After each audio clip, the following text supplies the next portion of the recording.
Está para fechar a cortina sobre 2013, um ano que passará pela história por um evento que abalou o coração do mundo. 11 de fevereiro, Bento XVI anunciou ao Colégio Cardealício a renúncia do Ministério Petrino a partir do dia 28 de fevereiro, hora em que Santa Sé será considerada vacante e poderá ser convocado um novo conclave. A escolha foi por causa de estar bastante idoso e não estar em condições de exercitar de modo adequado o trabalho petrino. 13 de fevereiro, durante a missa, foi a última celebração pública e o pontífice agradeceu a todos e pediu oração e conversão do coração e unidade de Cristo. No dia 27, a última audiência que Bento XVI realizou, recebeu o abraço sincero dos fiéis. Não abandonou a cruz, mas permaneço firme, preso ao Senhor, crucificado.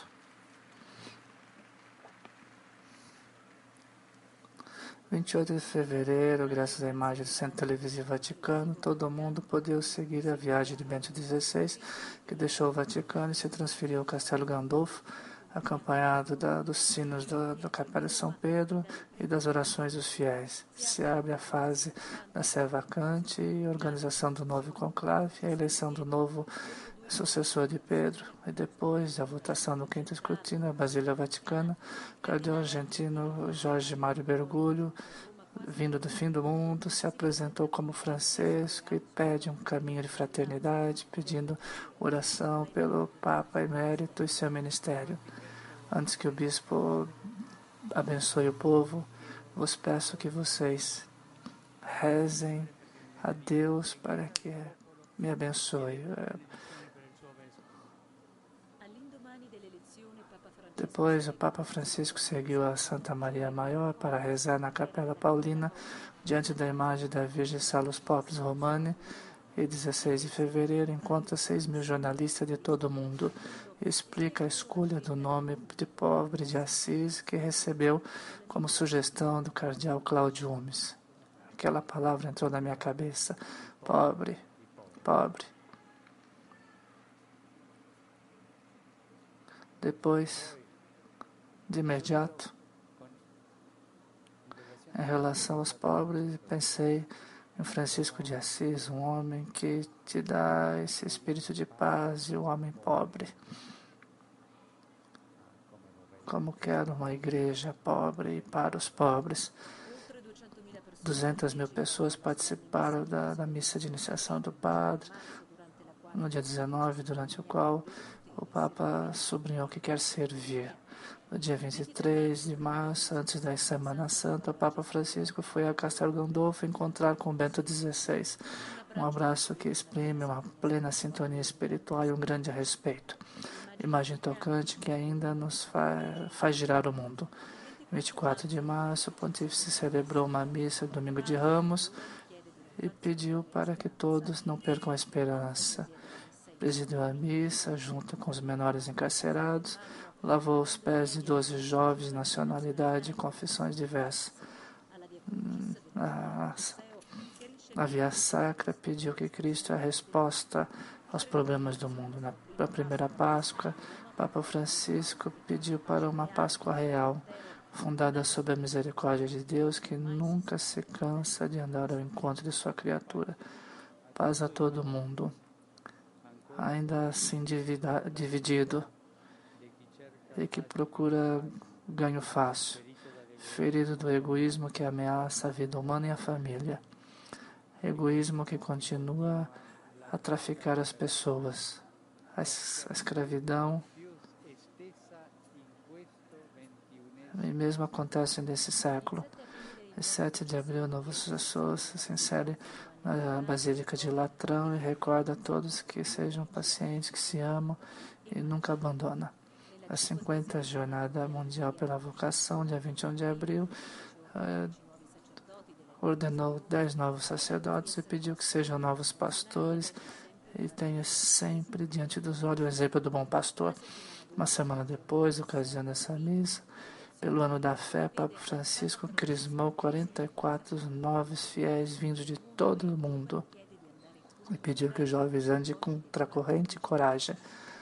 No dia em que a Igreja celebra São José Operário, o Pontífice pediu novas ocupações e denunciou uma sociedade que aproveita de forma egoísta a vida dos outros e despreza o social.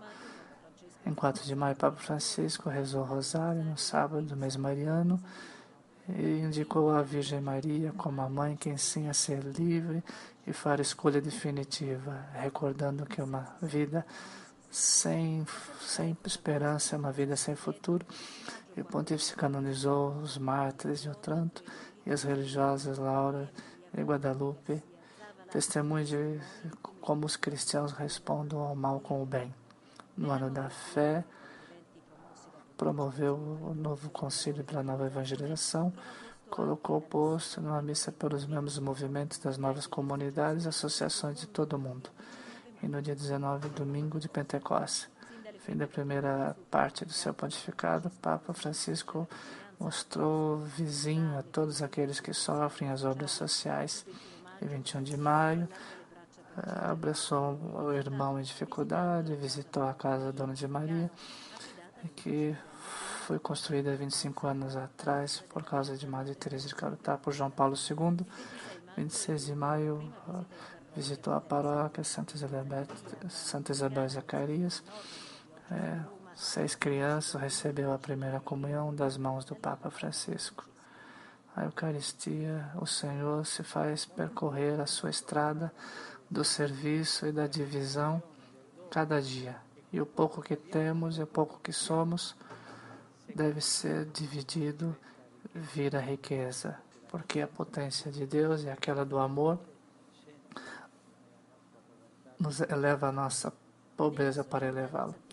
Na solenidade do Corpus Christi, Papa Francisco celebrou a missa em São João de Latrão e presidiu a procissão eucarística.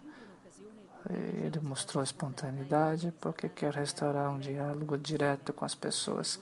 7 de junho encontrou os estudantes da escola jesuíta em Albânia, respondeu a perguntas de alguns jovens, ao qual pede para que tenham um grande coração e sigam o exemplo de Jesus. A Estado da Unidade, um outro aspecto-chave do Papa Bergoglio, que em 14 de julho recebeu o bispo da primeira comunhão anglicana para pedir a verdadeira comunhão, defendendo a vida humana e a vida fundada sobre o matrimônio, eliminando os conflitos da crise na Síria. Em 24 de junho, o pontífice começou a comissão pela Ópera das Religiões e por dia 18 de julho, a instituição de uma oficial comissão referente sobre a organização da estrutura econômica e administrativa da Santa Sede, seguido pelo Conselho de Cardeais, que é um grupo composto de 8 que vão ajudar no governo da Igreja. 29 de junho, solenidade dos Santos Apóstolos Pedro e Paulo na Basílica Vaticana. O Santo Padre colocou o palio a 34 arcebispos, recordando que a lógica do poder não deve prevalecer sobre a humildade. Papa Francisco colocou a primeira encíclica Lumen Fidei. O objetivo do documento é recuperar o caráter de luz próprio da fé, capaz de iluminar toda a existência humana. Aos seminaristas, isso indica a cruz como oração e referimento de vocação. No dia 15 de agosto, na celebração da Virgem Maria, celebrou a missa do Castelo Gandolfo. Depois visitou um monastério de clausura. Em 7 de setembro, pelo poder da oração, pediu pela oração, pela paz, pela Síria.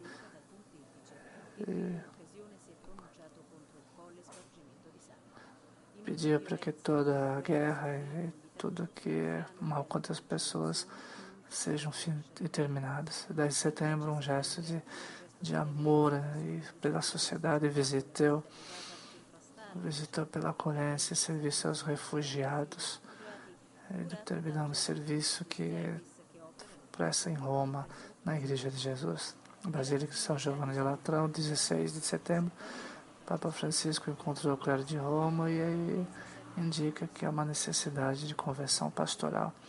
30 de setembro, durante a celebração da hora terça do Pontífice, disse que o consistório ordinário, onde João 23 será canonizado junto com João Paulo II, uma data de 27 de abril de 2014, no dia da Divina Misericórdia. Tantas pessoas procuram o Papa, dia 17 de outubro, presidente da Palestina, Hanso City ganhou o Prêmio da Paz, o presidente da Federação Russa, Vladimir Putin, visitou o Papa, e no dia 21, Benjamin, primeiro-ministro de Israel. Festa da Família na Praça São Pedro, dia 27 de outubro, Papa Francisco celebrou a missa para a família. Ele disse que a fé se comunica espontaneamente, é o sal da terra e a luz do mundo. Um dia depois, o pontifício festejou com os dependentes. Ele celebrou os 30 anos da TV Vaticana, e difundindo a esperança e o perfume do Evangelho. 1º de novembro, cidade de Todos os Santos, Papa Francisco celebrou a missa no ingresso do cemitério, como oração dos falecidos e a bênção das tumbas. 14 de novembro, em uma visita ao Quirinal, Jorge Napolitano, pontífice, acento sobre a importância da colaboração entre a Igreja e o Estado, que a Itália encontre a criatividade necessária a resolver esses problemas. 24 de novembro, Papa Francisco celebrou a Eucaristia no fechamento do Ano da Fé, inaugurado por Bento XVI, 11 de outubro de 2012, pelos 50 anos do Concílio Vaticano II. 2 anos mais tarde, a Sala da Estampa apresentou a exortação apostólica Evangelho Gaudium, falando do Evangelho no mundo atual, com o contributo do trabalho dos sínodos de 2012 sobre o tema Evangelização pela transmissão da fé. Fechamos este 2003 por alguns tantos eventos que o Papa participou, e o tradicional e venerou a Imaculada na Praça da Espanha, a Beata Virgem Maria com a Mãe Celeste. O Pontífice pede que o mundo encontre a paz e que toda vida humana seja amada.